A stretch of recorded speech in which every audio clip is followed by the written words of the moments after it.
hata ntwenda kumanyisa ngu mukuru wa district ya Ntungamo Sam Muchunguzi ni wakurira kutongoza emirimo yo kuri urwuto rwa Nyarutuntu okuraba ngoma rukakomanya cera hakereziya so roho costi ya miliyoni 85 gwe no sente buke a project eji akuba twakoresa sente za Uganda Road Fund stari za 1 billion so implying that eji tumuntu kora ni phase 1 abararebe urwuto hati ibyo mutare mwino kubireba yatize mwijo waje twabishemwe.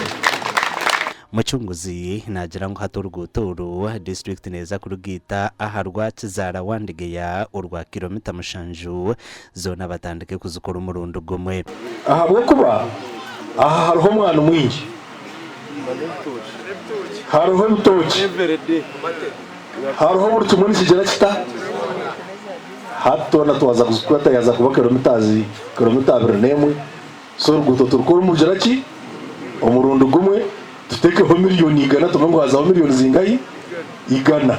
ayonjire yashaba abanyantungamo okoze sengutezi okwihamwe ntasya kandi nashobora ngo hati district amani egatire omukurwana sobworo hato ntwenda kutaho makaganya tukaza hasi y'ikitanda tukareba aha bwenji turya boro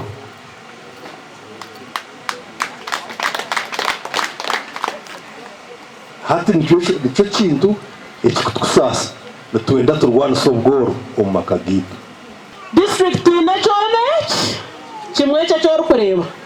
aha magombora makumyanga higona gutwine buri kansara nuhatiramisho ariyo naronda gombora enanka ngutoze gomborayi orugutoro rwino buringwa bwa kilomita 13 na n'ubucuye mushanju kandi noruzakorwe sente miliyoni 25 okurugomoro road fund aha bwa TV West and area Saratugusa.